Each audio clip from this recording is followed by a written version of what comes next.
یہ فیصلہ کیا گیا ہے کہ بڑی صنعتوں پر فی الحال 10% سپر ٹیکس یعنی پاورٹی ایلیویشن ٹیکس، مطلب کہنے کا ہے کہ غربت کو، میں ختم کا لفظ استعمال نہیں کر رہا، غربت کو کم کرنے کا ہم ٹیکس لگا رہے ہیں صاحب حیثیت لوگوں کے اوپر، ان کی جو صنعتیں ہیں، ان کے جو شعبے ہیں، اور ان میں یہ شعبے شامل ہیں: سیمنٹ، سٹیل، چینی کی industry, sugar industry, oil and gas, fertiliser, LNG terminal, textile,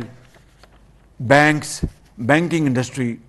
automobile industry جو گاڑیاں بناتی ہیں، اور سگریٹ مینوفیکچرنگ انڈسٹری. اور سگریٹ تو ویسے بھی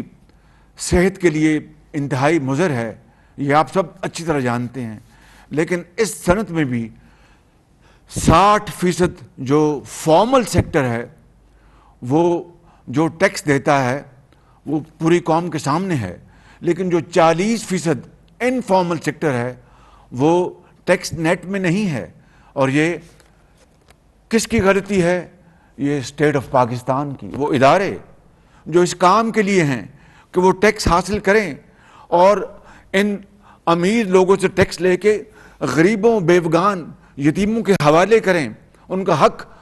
آواز اٹھانے سے پہلے ان کی جھولی میں ڈال دیں. وہ سفید پوش لوگ جو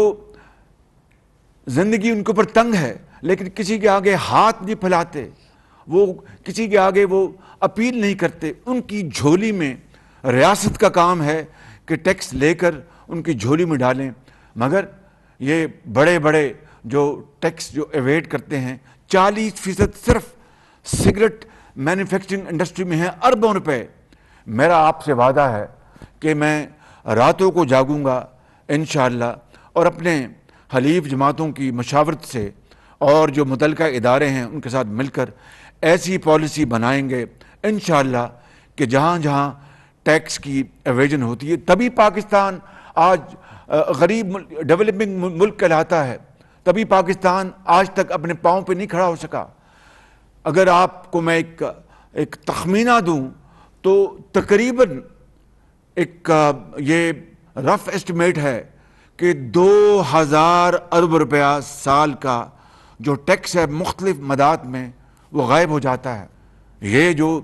اسٹیٹ کے جو آرگنز ہیں، جن کی ذمہ داریاں ہیں، وزیر اعظم سے لے کر تمام جو وفاق کے ادارے، تمام جو صوبوں کے ادارے، ان سب کی یہ ایک اجتماعی ذمہ داری ہے جس میں ہم آج تک ناکام رہے کہ وہ پیسہ ٹیکس لگا ہے مگر ٹیکس نہیں ملتا کہ وہ پیسہ وہ قومی خزانے میں آئے اور غریب آدمی کا پیٹ بھرے. یہ ہے وہ فلسفہ جس کے اوپر آج وہ قومیں جو جرأت کے ساتھ آگے بڑھیں، آج وہ آسمانوں سے باتیں کر رہی ہیں.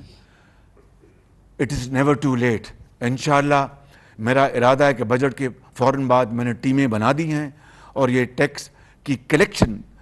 کے لیے انشاءاللہ جو کچھ بھی ہوا حد المقدور ہم کوشش کریں، چاہے وہ منسٹری آف فائنینس ہے، چاہے وہ FBR ہے، چاہے وہ کامرس ہے، چاہے وہ ایکسائز اینڈ ٹیکسیشن ہے. اس کے لیے تمام جو ہمارے آئینی ادارے ہیں ان سے مدد لی جائے گی. تمام جدید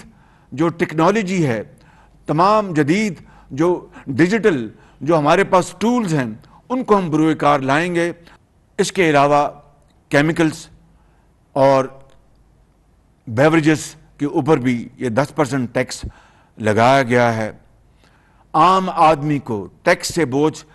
سے بچانے کے لیے. اور اس سارے ٹیکس میکنزم کا مقصد کیا ہے کہ جن کو اللہ تعالیٰ نے نعمتوں سے نوازا ہے، چاہے وہ ایک فرد ہے یا ایک جماعت ہے، چاہے وہ ایک انڈیویجول ہے یا ایک کارخانہ ہے یا ایک شعبہ ہے، ان سے ان کے رزق حلال سے ٹیکس لے کر اور وہ پیسہ آپ کے حوالے کیا جائے. تعلیم، علاج، آپ کی سڑکیں، آپ کے اسکول، ہسپتال، دوائیاں، آپ کی جو ایجوکیشن ہے، اسکلڈ ایجوکیشن، آپ کی IT لیڈ اسکلز آپ کی، اور قوم کو مزید توانا بنانے کے لیے جو ہمیں وسائل چاہیے وہ اس سے جمع ہوں گے. اٹ از کراس سبسڈی یعنی امیر سے لے کے غریب کو دینا, اور اس کے علاوہ ملک کو اپنے پاؤں پہ کھڑا کرنا. سادہ الفاظ میں بیان کر رہا ہوں, اگر یہ پیسہ اس ٹیکس کے ذریعے, اب میں مثال دے رہا ہوں, 100 روپے